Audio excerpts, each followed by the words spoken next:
ನಮಸ್ತೆ ಗೆಳೆಯರೆ.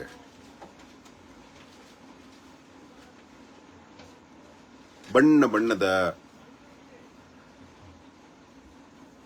ಹಲವು ವಿಧದ ವಿಶೇಷ ಜನಗಳಿಂದ ತುಂಬಿದ ಕರ್ನಾಟಕದಲ್ಲಿ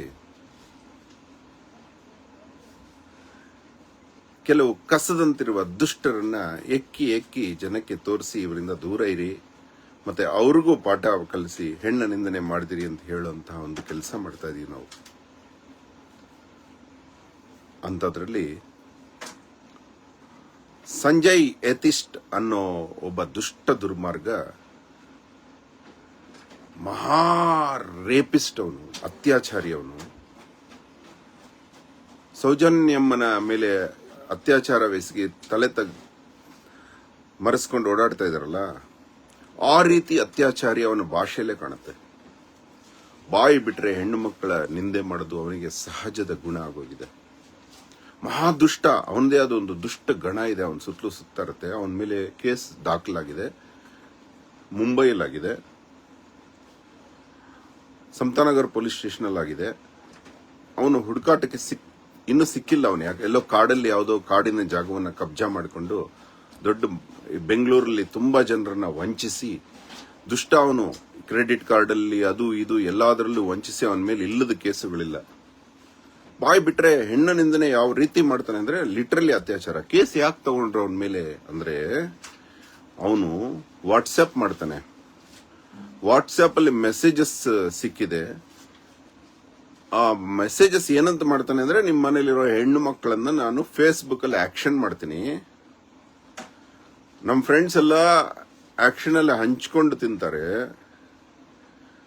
ಬದುಕಿರೋವರೆಗೂ ಹಂಗ್ ಮಾಡ್ತೀವಿ ಹಿಂಗ್ ಮಾಡ್ತೀವಿ ಅಂತ ಹೇಳುವಂತಹ ಮಹಾ ದುಷ್ಟ ಅವನು. ಇವನ ಪರಿಚಯ ನಿಮ್ಗೆಲ್ಲ ಮಾಡಿಸದೇ ಇದ್ದಲ್ಲಿ ನಿಮ್ಮ ಮನೆಯ ಹೆಣ್ಣು ಮಕ್ಕಳಿಗೆ ಸೇಫ್ ಇಲ್ಲ.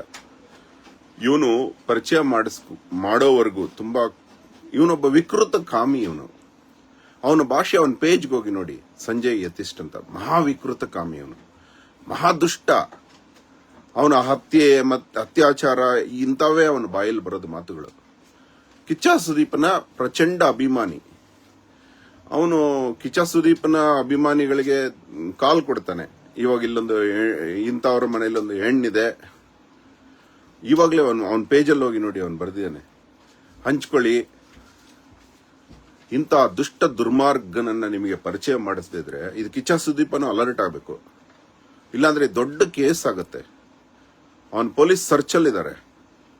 ಇನ್ನು ನೆಕ್ಸ್ಟ್ ಕರ್ನಾಟಕ ಪೊಲೀಸ್ ಸ್ಟೇಷನ್ ಅಲ್ಲಿ, ಒಂದು ಪೊಲೀಸ್ ಸ್ಟೇಷನ್ ಅಲ್ಲಿ ಕಂಪ್ಲೇಂಟ್ ಕೊಟ್ರೆ ಇನ್ನೊಂದು ಪೊಲೀಸ್ ಸ್ಟೇಷನ್ ಅಲ್ಲಿ ಕೊಡೋ ಹಾಗಿಲ್ಲ, ಯಾಕಂದ್ರೆ ಅದ್ರ ಮೇಲೆ ನಂಬಿಕೆ ಅಷ್ಟೇ. ಇನ್ನು ನೆಕ್ಸ್ಟ್ ಪೊಲೀಸ್ ಸ್ಟೇಷನ್ ಅಲ್ಲಿ ಕರ್ನಾಟಕದಲ್ಲಿ ಕೊಡಬೇಕಾಗತ್ತೆ. ಅವಾಗ ಸಿಕ್ಕಿಬಿಡ್ತಾನ ಅವನು. ಇವಾಗ ತಲೆ ಮರೆಸ್ಕೊಂಡಿರ್ಬೋದು ಅವನು, ಯಾವತ್ತಿದ್ರೂ ಅವನು ಬೀಸೋದೊಣ್ಣೆ ತಪ್ಪಿಸ್ಕೊಳಕ್ ಆಗಲ್ಲ, ಅದು ಲೀಗಲ್. ಅದು ಇಂತಹ ದುಷ್ಟ ದುರ್ಮಾರ್ಗನಿಂದ ದೂರ ಇರಿ. ಅವನ ಹೆಸರೇ ಸಂಜಯ್ ಯಥಿಷ್ಟ್ ಅಂತ. ಅವನಿಗೆ ತುಂಬಾ ಜನ ಫ್ರೆಂಡ್ ಸರ್ಕಲ್ ಇದ್ರು. ಮತ್ತೆ ಇವನ ವಿಕಟಾಟ್ಟಹಾಸ ಅತ್ಯಾಚಾರಗಳಿಗೆ ಪರಿಚಯ ಆದವರೆಲ್ಲ ದೂರ ಹೋಗ್ತಾರೆ. ನಮ್ಮ ಕರ್ನಾಟಕದಲ್ಲಿ ಒಂದು ದುರ್ವಿಧಿ ಏನು ಅಂದ್ರೆ, ಪಕ್ಕದ ಮನೆಯಲ್ಲಿ ಇರೋ ಹೆಣ್ಮಕ್ಳಿಗೆ ಏನಾದ್ರೂ ಆದ್ರೆ ನಾವು ಏನು ಹಚ್ಕೋತಾ ಇಲ್ಲ. ನಮ್ಮನೆಗೆ ಬಂದಾಗಲೇ ನಾವು ವರಿ ಮಾಡ್ತೀವಿ, ನಮ್ಮನೆಗೆ ಬಂದಾಗ ಪಕ್ಕದ ಮನೆಯವರು ಹಚ್ಕೊಳ್ಳೋದಿಲ್ಲ. ಯಾರದೇ ಮನೆಯಲ್ಲಿ, ಇವನ್ ಸಂಜಯ್ ಯಥಿಷ್ಟ್ ಮನೆಯಲ್ಲಿರೋ ಹೆಣ್ಣುಗಳಿಗೆ ಸೇಫ್ಟಿ ಪ್ರಾಬ್ಲಮ್ ಆದ್ರೆ ನಾವೇ ಇಳಿಬೇಕು. ಯಾಕಂದ್ರೆ ಹೆಣ್ಣು ಯಾರ ಮನೇಲಿದ್ರು ಹೆಣ್ಣೆ ಪಾಪ. ಇಂತಹ ದುಷ್ಟರಿಂದ ಜಗತ್ತನ್ನ ಕಾಪಾಡಬೇಕು. ಇವನ ವಾಟ್ಸ್ಆಪ್ಗಳೆಲ್ಲ ಫೇಸ್ಬುಕ್ ಅಲ್ಲಿ ಹಾಕಿದ್ದೀನಿ ನಾನು. ಎಂತ ಮಾತಿದು! ಇಂಥವ್ರನ್ನ ಆದಿನಿಷ್ಠೂರ ಅಂತ ಇಂಥವ್ರ ಮಾತಲ್ಲೇ ಹಿಡಿದು ಒಳಗಾಕಿದ್ರೆ ಸೌಜನ್ಯ ತಾಯಿ ಅಂತ ಅತ್ಯಾಚಾರಗಳನ್ನ ನಾವು ತಡೆ ಹಿಡಿಬಹುದು. ಅತ್ಯಾಚಾರ ಆದ್ಮೇಲೆ ಅವ್ರನ್ನ ಹುಡ್ಕೊಂಡು ಕೂತ್ಕೊಳ್ಳೋ ಬದಲು ಇಂಥವ್ರನ್ನ, ಅದ್ಯಾಕೋ ಬ್ಯಾಂಗ್ಳೂರ್ ಪೊಲೀಸು ಇವನು ಡ್ರಂಕ್ ಮಾಡ್ಕೊಂಡು ಡ್ರೈವ್ ಮಾಡೋದು, ಡ್ರಿಂಕ್ ಮಾಡ್ಕೊಂಡು ಡ್ರೈವ್ ಮಾಡೋದು ವಿಡಿಯೋಸ್ ಹಾಕೋತಾನೆ. ಆದ್ರೂ ಜನ, ಈ ಪೊಲೀಸ್ ಹಿಡೀಲಿಲ್ಲ ಅವ್ರನ್ನ. ನಾವು ದೇಶಭಕ್ತಗಣ ಈ ದೇಶದ್ರೋಹಿಯನ್ನ ಹಿಡಿದುಕೊಡ್ಲಿಕ್ಕೆ ನಾವು ಪೊಲೀಸ್ಗೆಲ್ಲ ಇನ್ಫಾರ್ಮ್ ಮಾಡಿದೀವಿ, ಆದ್ರೂ ಅವರು ಗಮನ ವಹಿಸಲಿಲ್ಲ. ಅದೇನಾಗಿದೆ ಗೊತ್ತಿಲ್ಲ. ನಂಬರ್ 1, ಇವನನ್ನ ದೇಶದ್ರೋಹಿ ಎಂದೇ. ಯಾಕೆ? ದೇಶ ಅಂದ್ರೆ ಏನು? ದೇಶ ಅಂದ್ರೆ ಭಾರತ ಮಾತಾ ಅಂದ್ರೆ ತಾಯಿ.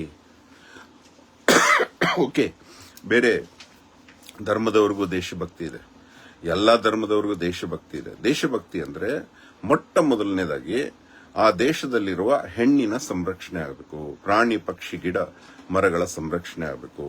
ಇವನು ಕಾಡು ಕದ್ದವನು, ಬಾಯಿ ಬಿಟ್ರೆ ಹೆಣ್ಣ ನಿಂದನೆ ಮಾಡೋನು ದೇಶಭಕ್ತ ಹೆಂಗಾಗಕ್ಕೆ ಸಾಧ್ಯ? ಆದ್ದರಿಂದ ಇವನನ್ನ ದೇಶದ್ರೋಹಿ ಅಂತ ಘಂಟಾಘೋಷವಾಗಿ ಕಳಿಬಹುದು. ಇವನ ಎಲ್ಲ ದಾಖಲೆಗಳು ನಮ್ಮ ಹತ್ರ ಇದೆ. ಇವನನ್ನ ನಾವು ಧೈರ್ಯವಾಗಿ ಎದ್ದು ನಿಂತು ಇವನನ್ನ ಷಂಡನಾಮರ್ದ ನಿರ್ಲಿಂಗಿ ನಪುಂಸಕ ಅನ್ನದೇ ಇದ್ದಲ್ಲಿ ಇಂತಹವರ ಸಂಖ್ಯೆ ಬೆಳೆಯುತ್ತೆ. ಯಾಕಂದ್ರೆ ಇವಂದೇ ಆದ ಒಂದು ಫಾಲೋವರ್ ಟೀಮ್ ಇದೆ, ಅದು ಇವಾಗ ಕಡಿಮೆ ಆಗೋಗಿದೆ. ಇವನಿಂದ ಹೇಳಕ್ ಆಗ್ತಾ ಇಲ್ಲ ನಿಮಗೆ. ತುಂಬಾ ಜನ ಸಫರರ್ಸ್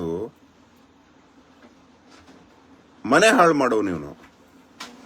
ಅದೇನೋ ಒಂದು ಪ್ರಾರಬ್ಧ ಕರ್ಮವು. ಕೆಲವು ಎಷ್ಟು ವಿಕೃತ ಮಾತಾಡ್ತಾನೆ ಅಂದ್ರೆ ಇವನು. ಇಂಥವನ ಬಗ್ಗೆ ನಾನು ನಿಮಗೆ ಎಲ್ಲ ತಿಳಿಸಿ ಹೇಳೋದು ಒಳ್ಳೇದು. ಯಾಕಂದ್ರೆ ನಿಮಗೆ ಗಮನ ಇರುತ್ತೆ, ಇಂಥ ಕ್ರೂರಿಗಳನ್ನ ಮನೇಲೆಲ್ಲ ರೋಡಲ್ಲೂ ಬರಕ್ ಬಿಡ್ಬಿಡಿ. ಪರಮ ಷಂಡ ಇವನು. ಹೆಣ್ಣ ನಿಂದಕರನ್ನ ಷಂಡ ಅಂತೀವಿ ನಾವು. ಪರಮ ಷಂಡ ಇವನು ತುಂಬಾ ಗಲೀಜು. ಅಂದ್ರೆ ಈ ಮನಸ್ಸು, ನಾಲಿಗೆ ಗಲೀಜು ಇವನು. ಇಂಥವರೇ ಆ ಕಿಚ್ಚ ಸುದೀಪನಿಗೆ ಅಭಿಮಾನಿಗಳು. ಅಸಹ್ಯ ಆಗೋದು, ಬಾಯಿ ಬಿಟ್ರೆ ಹೊಲಸು. ಇಂಥವ್ರನ್ನ ಸಾಂವಿಧಾನಿಕವಾಗಿ ಸೆದೆಬಡಿದೇ ಇದ್ರೆ ಹೆಣ್ಣು ಮಕ್ಕಳು ಸ್ವತಂತ್ರವಾಗಿ ಓಡಾಡೋದು ಕಷ್ಟ ಆಗುತ್ತೆ.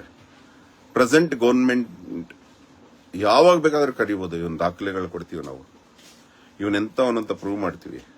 ಇಂಥವ್ರನ್ನ ನೀವು ತಡೆಗಟ್ಟದೇ ಇದ್ರೆ ಮತ್ತೆ ಗೌರ್ಮೆಂಟ್ಗೂ ಒಳ್ಳೆ ಹೆಸರು ಬರೋದಿಲ್ಲ. ಎಚ್ಚರ ಇರ್ಲಿ. ಧನ್ಯವಾದ.